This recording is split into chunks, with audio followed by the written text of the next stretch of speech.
दोस्तों, जब भी हम भारत की बात करते हैं, भारतीय सभ्यता और संस्कृति की बात करते हैं, तो नदियों का जिक्र अपने आप आ जाता है। ये नदियाँ सिर्फ पानी की धाराएं नहीं हैं, बल्कि हमारी सभ्यता की आधारशिला रही हैं। चाहे गंगा हो, जो दुनिया की सबसे प्राचीन शहर बनारस की आत्मा है, या सिंधु, जिसे सिंधु घाटी की महान सभ्यता को जन्म दिया।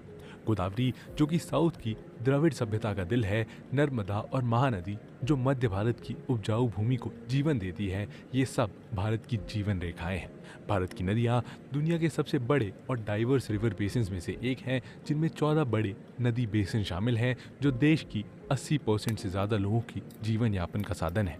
यही कारण है कि यूपीएससी से लेकर अन्य सरकारी परीक्षाओं तक में इन नदियों से जुड़े सवाल बार बार पूछे जाते हैं। इसीलिए दोस्तों, आज की इस वीडियो में हम बात करेंगे भारत की इन महत्वपूर्ण नदियों के बारे में, उनके उद्गम, उनके समागम, उनके बेसिन और उनके ऊपर बने महत्वपूर्ण बांधों के बारे में, और साथ ही ये जानेंगे कि ये नदियाँ हमारी संस्कृति, जीवन शैली और भूगोल को कैसे आकार देती हैं। अगर आप भी अपने देश की नदियों के बारे में कुछ नया और रोचक जानना चाहते हैं, तो इस वीडियो को अंत तक जरूर देखें दोस्तों। और दोस्तों, इस वीडियो को शुरू करने से पहले मैं आपको बता दूं कि इंडिया का पूरा रिवर सिस्टम मेनली 2 हिस्सों में डिवाइडेड है, जहां एक तरफ हिमालयन रिवर सिस्टम है और दूसरी तरफ है पेनिनसुलर रिवर सिस्टम। हिमालय नदियाँ जैसे गंगा, सिंधु और ब्रह्मपुत्र हिमालय की ऊंचाइयों से निकलती हैं, और ये नदियाँ बहुत बड़ी होती हैं और साथ ही बहुत तेज बहती हैं, क्योंकि यहाँ से पानी बहुत तेजी से नीचे आ रहा होता है। इनका पानी ठंडा और साफ होता है और ये नदियाँ गहरी घाटियों में बसती हैं। दूसरी ओर प्रायद्वीपीय या पेनिनसुलर नदियाँ जैसे कृष्णा, गोदावरी, महानदी, नर्मदा और कावेरी भारत के अंदरूनी हिस्से से निकलती हैं, और ये नदियाँ धीरे धीरे बहती हैं, क्योंकि इनका पानी ऊंचाई से नहीं गिरता। इनका पानी गर्म और बहुत सी मिट्टियों से भरा होता है, और ये नदियाँ विस्तृत मैदानों से होकर बहती हैं। हिमालय नदियाँ ज़्यादा पानी लाती हैं, जबकि प्रायद्वीपी नदियाँ मानसून या कहीं की बरसात पर डिपेंड करती हैं, और इन दोनों को मिलाकर ही इंडियन रिवर सिस्टम बनता है, जिनमें से कुछ इंपॉर्टेंट नदियों के बारे में आइए अब डिटेल में समझते हैं। और दोस्तों, इस वीडियो की शुरुआत आइए करते हैं देश की सबसे लंबी और पवित्र नदी गंगा से। लेकिन दोस्तों, इससे पता है कि गंगा नदी की शुरुआत उत्तराखंड के उत्तरकाशी जिले में गंगोत्री ग्लेशियर के पास गोमुख से होती है। लेकिन असल में यहाँ से गंगा नहीं, बल्कि भागीरथी नदी की शुरुआत होती है, और भागीरथी नदी जब अलकनंदा नदी से मिलती है, तब उसे गंगा कहा जाता है। अलकनंदा नदी की शुरुआत बद्रीनाथ मंदिर के ऊपर पहाड़ों में सतोपंथ ग्लेशियर और भगीरथ खरक ग्लेशियर से होती है, और जब ये नदी आगे बढ़ती है तो विष्णु प्रयाग में धौली गंगा, नंद प्रयाग में नंदाकिनी, कर्ण प्रयाग में पिंडर गंगा और रुद्र प्रयाग में मंदाकिनी से मिलती है। आखिर में देवप्रयाग में अलकनंदा और भागीरथी का संगम होता है, और यहीं से गंगा नदी बनती है। गंगा नदी फिर ऋषिकेश से होते हुए उत्तर भारत के मैदानी इलाकों की तरफ बढ़ती है और हरिद्वार में मैदानों में प्रवेश करती है। हरिद्वार को गंगा की वजह से एक पवित्र शहर माना जाता है दोस्तों, और यहाँ से गंगा का पानी बैराज बनाकर नहरों के जरिए पश्चिमी उत्तर प्रदेश के खेतों की सिंचाई के लिए भेजा जाता है। उत्तराखंड से निकलने के बाद गंगा उत्तर प्रदेश के बिजनौर जिले के पास प्रवेश करती है, और उत्तर प्रदेश में आते ही यह नदी दक्षिण पूर्व दिशा में बहना शुरू करती है। दोस्तों, यहाँ 1 मिनट रुककर ये समझना जरूरी है कि लेफ्ट बैंक ट्रिब्यूटरीज या राइट बैंक ट्रिब्यूटरीज क्या होती हैं। दोस्तों, ये शब्द आगे पूरे वीडियो में आएंगे और परीक्षा में भी इनसे जुड़े सवाल पूछे जाते हैं। तो दोस्तों, किसी भी बड़ी नदी में जब कोई छोटी नदी आकर मिलती है, तो उस छोटी नदी को ट्रिब्यूटरी कहते हैं। और अब इस ट्रिब्यूटरी का साइड कैसे तय होता है, इसे आप ऐसे समझ सकते हैं। दोस्तों, अगर आप मुख्य नदी की बहाव की दिशा में खड़े हैं, तो आपकी दाहिनी ओर जो नदी आकर मिलती है वो राइट बैंक ट्रिब्यूटरी कहलाती है, और जो आपकी बाईं ओर से आकर मिलती है उसे लेफ्ट बैंक ट्रिब्यूटरी कहा जाता है। इसके अलावा अगर मुख्य नदी 2 अधिक हिस्सों में बढ़ जाती है, तो उसे डिस्ट्रीब्यूटरी कहा जाता है। दोस्तों, ये तो आपने समझ लिया। अब चलिए गंगा नदी पर वापस आते हैं। वीडियो में गंगा उत्तर प्रदेश तक पहुंच चुकी थी, और पश्चिमी उत्तर प्रदेश से आगे बढ़ते हुए गंगा कन्नौज के पास पहुंचती है, जहां गंगा के लेफ्ट बैंक से रामगंगा नदी सबसे पहले मिलती है।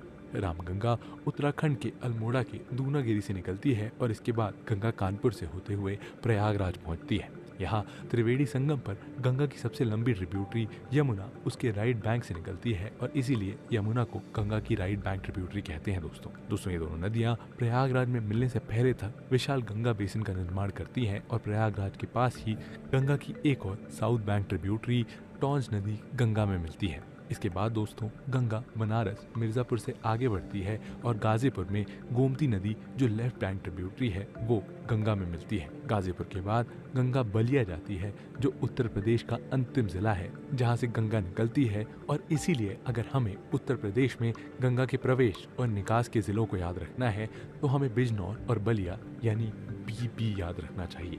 बलिया के बाद गंगा बक्सर जिले से बिहार में प्रवेश करती है और आगे बढ़ते ही छपरा के पास गंगा के डिस्चार्ज के हिसाब से गंगा की सबसे बड़ी ट्रिब्यूटरी घाघरा नदी लेफ्ट बैंक से आकर मिलती है।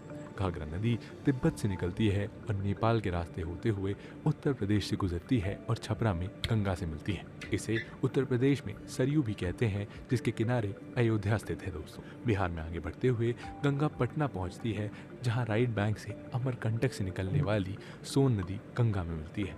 इसके बाद गंगा में लेफ्ट बैंक से गंडक नदी मिलती है जो नेपाल से निकलकर पटना के सोनपुर के पास में हाजीपुर के ठीक नीचे गंगा में शामिल होती है। आगे बढ़ते हुए बिहार के गुरसेला में बिहार का शोक कही जाने वाली कोसी नदी गंगा से मिलती है और इसके बाद गंगा भागलपुर से होते हुए बिहार को छोड़ती है और राजमहल के पास पश्चिम बंगाल में प्रवेश करती है। लेकिन पश्चिम बंगाल में प्रवेश करते ही गंगा दो भागों में बढ़ जाती है दोस्तों, और फरक्का बैराज से गंगा की एक धारा हुगली के नाम से पश्चिम बंगाल में आगे बढ़ती है जबकि दूसरी धारा पद्मा के नाम से बांग्लादेश में प्रवेश करती है। हुगली नदी को गंगा की सबसे बड़ी डिस्ट्रीब्यूटरी माना जाता है जो दक्षिण दिशा में बहते हुए मुर्शिदाबाद से आगे बढ़ती है। यहाँ हुगली के राइट बैंक से अजय नदी इसमें आकर मिलती है और इसके बाद हुगली नदी कोलकाता और हावड़ा के बीच से होकर गुजरती है जहाँ पर प्रसिद्ध हावड़ा ब्रिज बना हुआ है जिसकी इंजीनियरिंग की आज भी तारीफ की जाती है। आगे चलकर हुगली नदी में बंगाल का शोक कही जाने वाली दामोदर नदी पाल्टा के पास राइट बैंक से मिलती है और इसके बाद हुगली नदी गंगा सागर के पास बंगाल की खाड़ी में समा जाती है। वहीं दोस्तों बंगाल में पद्मा के नाम से जाने जाने वाली गंगा ब्रह्मपुत्र की एक धारा जमुना से मिलती है, फिर ये मेघना नदी से मिलकर मेघना के ही नाम से आगे बढ़ती है और अंततः बंगाल की खाड़ी में मिल जाती है। तो दोस्तों ये था गंगा का पूरा सफर जो अपने साथ 10,86,000 वर्ग किलोमीटर का बेसिन बनाती है जिस पर 500 मिलियन से ज्यादा पॉपुलेशन डायरेक्टली या इनडायरेक्टली डिपेंडेंट है। साथ ही बंगाल की खाड़ी के पास गंगा और ब्रह्मपुत्र डेल्टा दुनिया का सबसे बड़ा डेल्टा भी बनाता है। अब अगर गंगा पर बने डैम्स की बात करें तो गंगा पर 900 के करीब डैम और बैराज बनाए गए हैं जिसमें टिहरी सबसे प्रमुख है। इसके अलावा गंगा में पाए जाने वाली डॉल्फिन और घड़ियाल ही गंगा नदी की अलग पहचान है और साथ ही गंगा के किनारे बसे पवित्र शहर आज भी देश की आस्था के प्रतीक है। गंगा के बाद आइए अब बात करते हैं एक और हिमालय नदी और गंगा की सबसे बड़ी ट्रिब्यूटरी यमुना की। यमुना दोस्तों यमुना नदी का उद्गम स्थान पश्चिमी उत्तराखंड में यमुनोत्री के पास महान हिमालय के बंदरपुंज मासिव की ढलानों से होता है। यह नदी हिमालय की तलहटी से होते हुए दक्षिण दिशा में तेजी से बहती है और उत्तराखंड और हिमाचल प्रदेश के बीच बॉर्डर बनाती हुई यमुनानगर के पास हरियाणा में प्रवेश करती है। इसके बाद यमुना हरियाणा, दिल्ली और उत्तर प्रदेश के बीच बॉर्डर का काम करती हुई यमुनानगर में यमुना पर पूर्वी और पश्चिमी नहरें बनाती है। इन नहरों के लिए 1996 में हथनी कुंड बैराज का निर्माण किया गया था जहां से यमुना का पानी उत्तर प्रदेश और हरियाणा के बीच सिंचाई के लिए भेजा जाता है। आगे बढ़ते हुए यमुना दिल्ली से होती हुई उत्तर प्रदेश के आगरा, मथुरा और इटावा के रास्ते प्रयागराज पहुंचती है जहां ये गंगा से मिल जाती है। इटावा के पास यमुना की सबसे बड़ी सहायक नदी चंबल उसकी राइट बैंक से निकलती है और इसके थोड़े आगे विदिशा जिले में मालवा पठार से निकलने वाली सिंध नदी जालौन के पास यमुना में राइट बैंक से मिलती है। इसके बाद हमीरपुर में विंध्य पर्वतों से निकलने वाली बेतवा नदी झांसी से होती हुई यमुना में आकर मिलती है। इस तरह यमुना 1376 किलोमीटर की यात्रा पूरी करने के बाद प्रयागराज में गंगा से मिलती है और यहाँ पर यमुना का सफर समाप्त हो जाता है। दोस्तों यमुना दरअसल गंगा बेसिन का ही हिस्सा है। और अब गंगा और यमुना के बारे में जानने के बाद आइए बात करते हैं ट्रांस हिमालय नदियों की, जिनमें सबसे पहला नाम है सिंधु नदी का। Indus river. दोस्तों सिंधु वही नदी है जिसके किनारे ग्रेट इंडस वैली सिविलाइजेशन बसा हुआ था और जिस नदी के नाम पर हमारे देश का नाम हिंद पड़ा। एशिया और भारतीय उपमहाद्वीप की सबसे लंबी नदियों में शुमार सिंधु नदी संसार की सबसे प्राचीनतम नदियों में से एक है। इतिहास में सिंधु नदी के अन्य नामों की बात करें तो समृद्धि के प्रतीक के रूप में जानी जाने वाली इस नदी को इसके आर्थिक महत्व के कारण हिरण्यनी कहा गया है। दोस्तों वहीं इसके तट पर ऊन का व्यापार होने के कारण इसे सुवासा नदी के नाम से भी जाना गया है और इस नदी का उद्गम स्थल तिब्बत के मानसरोवर के समीप सिंध कबाब नामक जलधारा से माना जाता है। लेकिन वहीं कुछ लोग इसे अलग सिंगगे कानबाब के पास इस नदी का उद्गम मानते हैं। दोस्तों ये दोनों ही जगह कैलाश रेंज में है जो तिब्बत में आता है। चीन के नियंत्रण वाले तिब्बत से नॉर्थ वेस्ट दिशा में बहती हुई ये नदी लद्दाख के लेह जिले से भारत में प्रवेश करती है और यहीं पर जांस्कार नदी सिंधु के लेफ्ट बैंक में मिलती है। इसके बाद सिंधु आगे बढ़ते हुए जम्मू एंड कश्मीर में बहती हुई पाकिस्तान ऑक्यूपाइड कश्मीर यानी पीओके में प्रवेश करती है, जहां स्कर्दू में सिंधु के राइट बैंक से श्योक नदी इसमें मिल जाती है। इसके बाद पीओके में बहते हुए ये नदी गिलगित नदी से मिलकर एक गॉर्ज बनाती है। गॉर्ज यानी नदी पहाड़ों से टकराकर एक शार्प कर्व बनाती है एक स्टीप के साथ। दोस्तों इसे गिलगित गॉर्ज कहते हैं और दोस्तों ऐसा करते ही जो नदी वेस्ट दिशा में बह रही थी वो साउथ की तरफ मुड़ जाती है और इसके आगे बढ़ते हुए पाकिस्तान के कालाबाग में पंजाब के मैदानों में प्रवेश करती है और पंजाब से बहती हुई सिंध और कराची से होते हुए अरब सागर में मिल जाती है। लेकिन दोस्तों सिंधु नदी पाकिस्तान के बहने में जो सबसे बड़ा रोल प्ले करती है वो है इस नदी की 5 मेजर ट्रिब्यूटरीज। वही 5 नदियां जिसके नाम पर पंजाब का नाम पड़ा है। दोस्तों पंजाब यानी 5 आब यानी 5 नदियों वाला इलाका। ये 5 नदियां सतलज, ब्यास, रावी, चिनाब और झेलम हैं, जिनमें दोस्तों सबसे बड़ी चेनाब है और बाकी चारों चेनाब में मिलती हैं और दोस्तों चेनाब मिलती है सिंधु में। इसके अलावा झेलम से शुरू करें तो झेलम कश्मीर वैली के वेरीनाग से निकलती है जिसके किनारे श्रीनगर बसा हुआ है। वेरीनाग से वेस्ट की तरफ फ्लो करते हुए पीर पंजाल के पहाड़ों में ये एक गॉर्ज बनाते हुए शार्प टर्न लेती है और साउथ की तरफ फ्लो करने लगती है, जिसके बाद ये पाकिस्तान में प्रवेश करती है और झांग मगियाना में ट्रिमू नाम की जगह पर ये चेनाब के राइट बैंक से मिल जाती है। और दोस्तों इस तरह झेलम कुल 725 किलोमीटर की दूरी तय करती है और चेनाब के जरिए इंडस में मिल जाती है। अब बात करते हैं चेनाब की दोस्तों। और चेनाब जैसा कि हमने आपको बताया था इन 5 नदियों में सबसे बड़ी नदी है जिसका उद्गम 2 नदियों के मिलने से होता है। चंद्रा और भागा नाम की 2 नदियां हिमाचल के लाहौल स्पीति के केलांग के पास एक दूसरे से मिलती हैं, जहां से चेनाब नदी बनती है। जहां से आगे बढ़ते हुए ये नदी वेस्ट में फ्लो करती है और जम्मू एंड कश्मीर से होते हुए पाकिस्तान में प्रवेश करती है और फिर झांग में झेलम से मिल जाती है, जो आगे साउथ में टर्न लेने के बाद मिथनकोट पाकिस्तान में इंडस रिवर के लेफ्ट बैंक में मिल जाती है। इस तरह ये नदी 1974 किलोमीटर की दूरी तय करती है। और दोस्तों यहाँ आपको बता दें कि पंजाब की 3 फेमस लव स्टोरीज हीर रांझा, मिर्ज़ा साहिब और सोनी महालीवाल तीनों इसी नदी के किनारे की कहानियाँ हैं और इसीलिए इसे मोहब्बत की नदी भी कहा जाता है। चिनाब के बाद आइए अब बात करते हैं तीसरी नदी रावी की। दोस्तों रावी का उद्गम हिमाचल प्रदेश के रोहतांग पास से होता है, जिसके बाद ये हिमाचल से फ्लो करते हुए बाराबांग धौलाधार रेंज से गुजरती है और वेस्ट की तरफ फ्लो करते हुए पाकिस्तान में जाती है। आपको बता दें यहाँ दोस्तों कि पाकिस्तान का फेमस शहर लाहौर इसी नदी के किनारे बसा हुआ है, जहाँ से आगे बढ़ते हुए सराय सिद्ध के पास ये नदी चिनाब के लेफ्ट बैंक से मिल जाती है। इस बीच ये नदी 720 किलोमीटर की दूरी तय करती है दोस्तों। और इसके बाद आइए अब बात करते हैं ब्यास की। दोस्तों ये नदी भी रोहतांग पास से निकलकर धौलाधार रेंज से गुजरती हुई पाकिस्तान के पंजाब के हरिके नामक जगह पर सतलज से मिल जाती है। दोस्तों ये 5 नदियों में इकलौती ऐसी नदी है जो पाकिस्तान जाने से पहले ही सतलज में मिल जाती है। और आइए अब बात करते हैं दोस्तों सतलज की। दोस्तों सतलज का उद्गम भारत में नहीं बल्कि तिब्बत के कैलाश मानसरोवर से होता है, जहां से होते हुए ये शिपकीला पास से भारत में प्रवेश करती है और फिर पाकिस्तान में बहते हुए ये नदी मितनकोट से कुछ किलोमीटर पहले ही चेनाब से मिल जाती है। और इस तरह दोस्तों ये नदी मितनकोट पाकिस्तान में सिंधु नदी का हिस्सा बन जाती है। दोस्तों सतलज नदी इसलिए भी खास है क्योंकि ये वही नदी है दोस्तों जिस पर आगरा नंगल डैम बना हुआ है। क्योंकि सिंधु नदी पाकिस्तान और भारत दोनों में बहती है, इसीलिए दोस्तों इस नदी और इसकी ट्रिब्यूटरी के पानी को लेकर भी दोनों देशों में एक बंटवारा चलता है। 19 सितंबर 1960 को भारत और पाकिस्तान के बीच ये डिस्ट्रीब्यूशन ट्रीटी हुई, जिसमें सिंधु, झेलम और चिनाब का पानी पाकिस्तान के हिस्से गया और भारत के हिस्से रावी, सतलज और ब्यास का पानी आया। सिंधु नदी के बाद दोस्तों आइए अब बात करते हैं तीसरी हिमालयन रिवर यानी ब्रह्मपुत्र की। ब्रह्मपुत्र दोस्तों ब्रह्मपुत्र नदी भी तिब्बत के कैलाश रेंज के पास मानसरोवर में अंगसी ग्लेशियर से निकलती है। ये मानसरोवर से निकलने वाली तीसरी बड़ी नदी है दोस्तों, क्योंकि पहली है सिंधु और दूसरी है सतलज। लेकिन ब्रह्मपुत्र सिंधु और सतलज की तरह वेस्ट की बजाय ईस्ट दिशा में बहती है और तिब्बत में इस नदी को सांगपो नदी के नाम से जाना जाता है। तिब्बत में 1625 किलोमीटर की यात्रा करने के बाद ये नदी भारत और तिब्बत के बॉर्डर के करीब नामचा बारवा पहाड़ से टकराकर एक गॉज बनाते हुए शार्प टर्न लेती है और अरुणाचल को पार करते हुए असम में प्रवेश करती है। दोस्तों आपको बता दें कि अरुणाचल में इस नदी को दिहांग या सियांग के नाम से जाना जाता है और फाइनली जब ये नदी असम में एंटर करती है तो इसका नाम ब्रह्मपुत्र हो जाता है।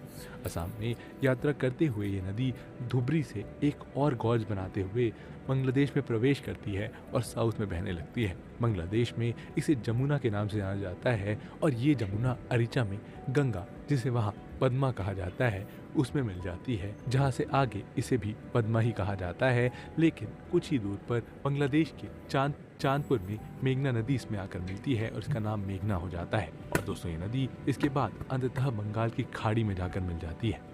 इस नदी की सहायक नदियों की बात करें दोस्तों तो लोहित नदी ब्रह्मपुत्र के लेफ्ट बैंक से आकर इसमें मिलती है और इसके अलावा मानस नदी राइट बैंक से जोगी धोपा में आकर मिलती है। और दोस्तों इसी मानस नदी पर मानस नेशनल पार्क बना हुआ है जो असम में एक हेरिटेज साइट है। मानस के बाद तीस्ता नदी ब्रह्मपुत्र में बांग्लादेश के फुलछारी में राइट बैंक से मिलती है और इस तरह ब्रह्मपुत्र नदी तिब्बत से चलकर अलग अलग नामों से पहचानी जाती है और अंत में 2900 किलोमीटर की यात्रा के बाद बंगाल की खाड़ी में मिल जाती है। इसी के साथ हमारी हिमालय नदियां खत्म होती हैं दोस्तों और अब आगे बढ़ते हैं और बात करते हैं इंडियन पेनिनसुलर रिवर या यूं कहें ये रेन फेड रिवर्स की। और दोस्तों इसकी शुरुआत चलिए करते हैं लार्जेस्ट पेनिनसुलर रिवर यानी गोदावरी से। गोदावरी दोस्तों गोदावरी नदी मध्य और दक्षिण पूर्वी भारत की एक पवित्र नदी है। दोस्तों ये भारत की सबसे लंबी नदियों में से एक है और इसकी कुल लंबाई 1465 किलोमीटर है और इसका बेसिन एरिया लगभग 3,13,000 वर्ग किलोमीटर में फैला हुआ है। गोदावरी नदी का उद्गम पश्चिमी महाराष्ट्र राज्य में वेस्टर्न घाट्स की पहाड़ियों में होता है और अगर इसके उद्गम स्थल की बात करें तो वो नासिक के त्र्यंबकेश्वर में है जो अरेबियन सी से केवल 80 किलोमीटर की दूरी पर है। लेकिन इसके बाद भी ये नदी अरब सागर के बजाय ईस्ट में बंगाल की कड़ी की तरफ बहती है और ये नदी ज्यादातर अपने रास्ते में ईस्ट की दिशा की ओर बहती है और डेक्कन के पठार के ऊपर से गुजरती है। महाराष्ट्र के सेंट्रल हिस्से से गुजरने के बाद ये नदी नॉर्थ पश्चिमी तेलंगाना राज्य में निजामाबाद के नॉर्थ वेस्ट में प्रवेश करती है और एक फैली हुई घाटी में बहती है। दोस्तों ये तेलंगाना के नॉर्थ ईस्ट में महाराष्ट्र के साथ एक छोटा सा बॉर्डर भी बनाती है और अपने अंतिम 320 किलोमीटर के लिए गोदावरी नदी साउथ ईस्टर्न दिशा की ओर मुड़ती है और ईस्टर्न घाट्स की पहाड़ियों में एक दर्रे से होकर गुजरती है। इसके बाद ये आंध्र प्रदेश से बहती हुई बे ऑफ बंगाल में पहुंचती है और यहाँ ये अपनी दो धाराओं से समुद्र में मिलती है।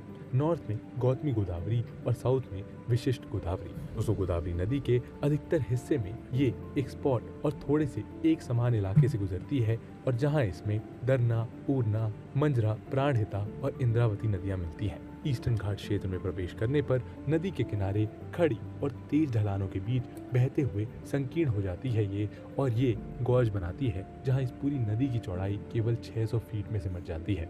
ईस्टर्न घाट्स को पार करने के बाद नदी फिर से चौड़ी हो जाती है जहाँ वो निचले मैदानों से गुजरती है और फिर बंगाल की खाड़ी में मिल जाती है।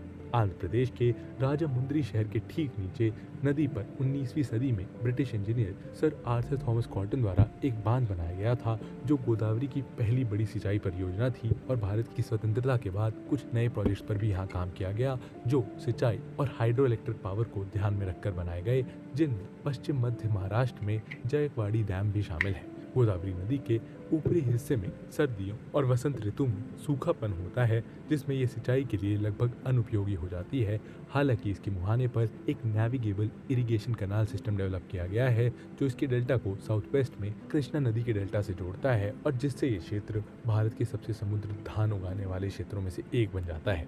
गोदावरी नदी अपनी पूरी लंबाई में हिंदुओं के लिए पवित्र मानी जाती है। और अब गोदावरी के बाद बात करते हैं वेस्टर्न फ्लोइंग पेनिनसुलर रिवर की जो नॉर्थ और साउथ इंडिया को बीच से डिवाइड करती है। जी हाँ दोस्तों, हम बात कर रहे हैं नर्मदा की। नर्मदा दोस्तों, नर्मदा नदी मध्य भारत की एक महत्वपूर्ण नदी है जो हमेशा से अरब सागर और गंगा नदी घाटी के बीच एक इम्पोर्टेंट रूट रही है। नर्मदा नदी का उद्गम मध्य प्रदेश राज्य के पूर्वी भाग में स्थित मैकाल पहाड़ियों में होता है, जो छत्तीसगढ़ और मध्य प्रदेश के बॉर्डर के पास अमरकंटक से निकलती है। ये नदी लगभग 3,500 फीट की ऊंचाई से निकलती है और सबसे पहले ये मंडला के पास पहाड़ियों के बीच से होते हुए टेढ़े मेढ़े रास्तों पर बहती है और फिर नॉर्थ वेस्ट की ओर मुड़ती है और जबलपुर शहर के पास से गुजरती है। वहां से साउथ वेस्ट की ओर मुड़ती है ये नदी और फिर ये विंध्य और सतपुड़ा पहाड़ियों के बीच मार्बल रॉक गॉर्ज में प्रवेश करती है और इसके बाद ये नदी और वेस्ट की ओर बहते हुए मध्य प्रदेश से गुजरती है और गुजरात राज्य में प्रवेश करती है और नर्मदा नदी भरूच के पास खंभात की खाड़ी में 21 किलोमीटर चौड़े मुहाने से समुद्र में मिलती है। इस बीच इस नदी के लेफ्ट बैंक से बर्नर शेर, शक्कर, दूधी, तवा और गंजल जैसी नदियां मिलती हैं और वहीं हिरन, तेंदोरी, बरना, कोलर और मन जैसी नदियां इसके राइट बैंक से मिलती हैं और इसकी ये ट्रिब्यूटरी कभी कभी पहाड़ियों के बीच की घाटियों में बाढ़ का कारण बनती है। नर्मदा नदी सतपुड़ा पहाड़ियों की नॉर्थ की ढलानों से होकर बहती है और अपने 1300 किलोमीटर लंबे रास्ते में होशंगाबाद के मैदान, धार का ऊंचा इलाका, माहिष्मती के मैदान और मंडाता और मुरकट्टा की घाटियों से गुजरती है। इस नदी में कई झरने हैं, जिनमें जबलपुर के साउथ वेस्ट में स्थित धुआंधार झरना प्रमुख है। अगर इस नदी की डैम की बात करें तो नर्मदा पर कई महत्वपूर्ण बांध बनाए गए हैं दोस्तों, और गुजरात में स्थित सरदार सरोवर बांध भी नर्मदा नदी पर ही बना हुआ है, जो जल आपूर्ति, सिंचाई और बिजली उत्पादन के लिए बहुत महत्वपूर्ण है। मध्य प्रदेश के जबलपुर जिले में बना बरगी बांध, जिसे रानी अवंतीबाई सागर बांध के नाम से भी जाना जाता है, वो एक और प्रमुख बांध है। इस पर बरगी डाइवर्शन प्रोजेक्ट और रानी अवंतीबाई लोधी सागर प्रोजेक्ट जैसी सिंचाई परियोजनाएं भी विकसित की गई हैं और मध्य प्रदेश में बना इंदिरा बांध एक मल्टीपर्पज प्रोजेक्ट है और इस तरह से नर्मदा वेस्ट में फ्लो करने वाली इंडिया की सबसे बड़ी प्रायद्वीपी नदी बन जाती है। नर्मदा के बाद आइए अब एक और वेस्ट फ्लोइंग नदी की बात करते हैं, जिसका नाम है तापी रिवर। दोस्तों, तापी नदी मध्य भारत की एक नदी है जो मध्य प्रदेश राज्य के दक्षिणी मध्य भाग में स्थित गवीलगढ़ की पहाड़ियों से निकलती है और ये नदी वेस्टर्न दिशा में सतपुड़ा पर्वत श्रृंखला के दो पहाड़ियों के बीच से बहती है। महाराष्ट्र राज्य के जलगांव पठार क्षेत्र और गुजरात राज्य के सूरत के मैदान से होकर ये खंभात की खाड़ी में मिलती है और इसकी कुल लंबाई 700 किलोमीटर है, जो अपने साथ लगभग 65,300 वर्ग किलोमीटर का रिवर बेसिन बनाती है। इस नदी के 51 किलोमीटर के हिस्से में समुद्र की लहरों का प्रभाव देखने को मिलता है। इस नदी के एक मुहाने पर लैसवेली होल पोर्ट है, जो एंग्लो पोर्चुगीज कॉलोनियल हिस्ट्री में एक फेमस पोर्ट हुआ करता था दोस्तों, लेकिन अब इस इलाके में सिल्ट भर जाने की वजह से ये पोर्ट निर्जन हो गया है। तापी नदी अपने नॉर्थ में बहने वाली नर्मदा के पैरेलल बहती है, जिससे इसे सतपुड़ा पर्वत श्रृंखला का मुख्य भाग अलग करता है। तापी नदी की 3 प्रमुख सहायक नदियां पूर्णा, गिरना और पांझरा लेफ्ट बैंक से तापी में महाराष्ट्र में मिलती हैं। और अब तापी के बाद चलिए बात करते हैं महानदी की। दोस्तों, महानदी मध्य और पूर्वी भारत की एक महत्वपूर्ण नदी है, जिसकी यात्रा छत्तीसगढ़ राज्य के रायपुर के समीप धमतरी जिले में स्थित सेहवा नाम के पहाड़ से शुरू होती है। वहां से ये नदी रायपुर शहर से होते हुए 100 किलोमीटर तक नॉर्थ में बहती है, जिसके बाद शिवरी नारायण में महानदी की सबसे बड़ी ट्रिब्यूटरी शिवनाथ नदी से मिलने से ये नदी अपनी दिशा बदलती है और ईस्ट की तरफ फ्लो करना शुरू कर देती है और तभी जांजगीर चंपा डिस्ट्रिक्ट में हसदेव नदी महानदी में मिल जाती है, जिसके बाद ये नदी उड़ीसा की तरफ बहती है और छत्तीसगढ़ में महानदी सबसे बड़ा बेसिन बनाती है, जिसका 54% से ज़्यादा एरिया एग्रीकल्चर लैंड है और उड़ीसा में एंटर करने के बाद उड़ीसा के संबलपुर में इस नदी पर 26 किलोमीटर लंबा हीराकुड डैम मौजूद है, जो भारत का सबसे बड़ा डैम है। इसके बाद ये नदी उड़ीसा के मैदानों में उतरती है और कटक शहर में भी बहती है और आहन से बहते हुए ये नदी बंगाल की खाड़ी में मिल जाती है। महानदी के बेसिन की सबसे खास बात यह है दोस्तों कि इसके बेसिन में मिनरल रिसोर्सेज की मौजूदगी है और इसीलिए इस नदी के किनारे कई सारे इंडस्ट्रियल शहर बसे हैं, जैसे भिलाई, कोरबा, हीराकुड, कटक और सुंदरगढ़। इस तरह ये नदी 900 किलोमीटर की यात्रा तय करते हुए 1,32,100 स्क्वायर किलोमीटर का बेसिन बनाते हुए बंगाल की खाड़ी में मिल जाती है। मध्य भारत के बाद आइए अब बात करते हैं दक्षिण भारत की नदियों की, जिसमें सबसे प्रमुख नदी है कृष्णा नदी। कृष्णा रिवर। दोस्तों, कृष्णा नदी सेंट्रल साउथ इंडिया की एक इम्पॉर्टेंट नदी है और देश की सबसे लंबी नदियों में से एक है, जिसकी कुल लंबाई 1400 किलोमीटर है, जो भारत की तीसरी सबसे लंबी नदी है और ये 2,58,948 किलोमीटर स्क्वायर का बेसिन एरिया बनाती है। कृष्णा नदी पश्चिमी महाराष्ट्र के महाबलेश्वर शहर के पास पश्चिमी घाट से निकलती है, जो अरब सागर के तट से ज़्यादा दूर नहीं है, और वहाँ से ये नदी पहले पूर्व दिशा में वाई तक बहती है और फिर दक्षिण पूर्व दिशा में सांगली के पास से गुजरते हुए कर्नाटका राज्य की सीमा पर पहुँचती है। कर्नाटका में प्रवेश करने के बाद ये नदी पूर्व दिशा की ओर मुड़ती है और उत्तर केंद्र कर्नाटका के रास्ते से होते हुए फिर से दक्षिण पूर्व दिशा में तेलंगाना राज्य में प्रवेश करती है। इसके बाद दोस्तों ये नदी दक्षिण पूर्व दिशा में बहती हुई उत्तर पूर्व की ओर मुड़ती है, जो आंध्र प्रदेश राज्य की सीमा का एक हिस्सा बनाती है, और फिर ये नदी पूर्व में विजयवाड़ा के पास अपने डेल्टा तक पहुंचती है और वहां से दक्षिण पूर्व और फिर दक्षिण दिशा में बहते हुए ये बंगाल की खाड़ी में मिल जाती है। ये नदी महाराष्ट्र, कर्नाटका, तेलंगाना और आंध्र प्रदेश में सिंचाई का मेन जरिया है और कृष्णा नदी की दो मेजर ट्रिब्यूटरीज हैं, एक भीमा जो लेफ्ट बैंक से नदी में मिलती है और एक तुंगभद्रा जो राइट बैंक से कृष्णा में मिलती है। अगर इस नदी पर मेजर डैम्स की बात करें दोस्तों, तो इस पर श्रीसाइलम, नागार्जुन सागर डैम और तुंगभद्र और भीमा डैम बने हुए हैं। और दोस्तों कृष्णा के बाद चलिए बात करते हैं कावेरी नदी की, कावेरी रिवर। दोस्तों कावेरी नदी दक्षिण भारत की एक पवित्र नदी है और ये कर्नाटका राज्य के पश्चिमी घाट में ब्रह्मगिरी पहाड़ी से शुरू होती है। ये नदी दक्षिण पूर्व की ओर से बहते हुए कर्नाटका और तमिलनाडु राज्यों से गुजरती है और इसकी कुल लंबाई 805 किलोमीटर है। कावेरी नदी पूर्वी घाट से होकर बहती है और कडलोर तमिलनाडु के दक्षिण में बंगाल की खाड़ी में मिलती है। यह नदी कई नई शाखाओं में बढ़ जाती है दोस्तों, और ये एक नया डेल्टा बनाती है जिसे दक्षिण भारत का गार्डन भी कहा जाता है। कावेरी का ऊपरी हिस्सा पथरीला और ऊंचाई से भरा होता है, जहां इसकी धारा संकीर्ण घाट से गुजरती है और चंचकटे वाटरफॉल में लगभग 60 से 80 फीट की ऊंचाई से गिरती है। इसके बाद ये नदी कर्नाटका के पठार से होकर बहती है, जहां इसकी चौड़ाई 900 से 1200 फीट होती है। यहाँ इस नदी के प्रभाव को कई बार रोका जाता है और कृष्णराज सागर में कावेरी की दो सहायक नदियाँ हेगावती और लक्ष्मण तीर्था इससे मिलती है और 3100 स्क्वायर किलोमीटर का जलाशय बनाती है। कर्नाटका में कावेरी नदी दो बार विभाजित होती है दोस्तों, जिससे श्रीरंगपट्टनम और शिवा समुद्र दो द्वीप बनते हैं। शिवा समुद्र के पास शिवा समुद्र झरने हैं, जिसमें दो ब्रांचेस भरचुक्की और गगनचुक्की 320 फीट की ऊंचाई से गिरती है और बारिश के मौसम में ये 1000 फीट चौड़ी हो जाती है। ये झरने मैसूर, बैंगलोर और कोलर गोल्डफील्ड्स को बिजली भी प्रोवाइड करते हैं। तमिलनाडु में प्रवेश करने के बाद कावेरी नदी जंगली घाटियों से गुजरती है और होगेनकल झरनों तक पहुंचती है और फिर ये सीधी संकीर्ण घाटी से बहती है और वहाँ मेटूर डैम है, जिसकी लंबाई 5300 स्क्वायर फीट और ऊंचाई 176 फीट है। इसके बाद दोस्तों ये तिरुचिरापल्ली के ऐतिहासिक चट्टान के पास से गुजरते हुए कावेरी नदी श्रीरंगम द्वीप पर टूट जाती है, जो एक महत्वपूर्ण तीर्थ स्थल है। यहाँ पूर्वी तमिलनाडु राज्य में इसका विस्तृत डेल्टा क्षेत्र शुरू होता है, जिसका कुल क्षेत्रफल लगभग 10,360 वर्ग किलोमीटर है, जिसके बाद ये नदी बंगाल की खाड़ी में मिल जाती है। और दोस्तों अब है बारी निष्कर्ष यानी कंक्लूजन। तो दोस्तों ये थी इंडियन रिवर सिस्टम की सबसे ज़रूरी नदियाँ, जो आज पूरे देश के अलग अलग हिस्सों से होकर अपने बेसिन से पानी की मौजूदगी कराती हैं। और हमने इस वीडियो में गंगा की पवित्र धारा से लेकर यमुना की महत्वपूर्ण भूमिका तक सब जाना है।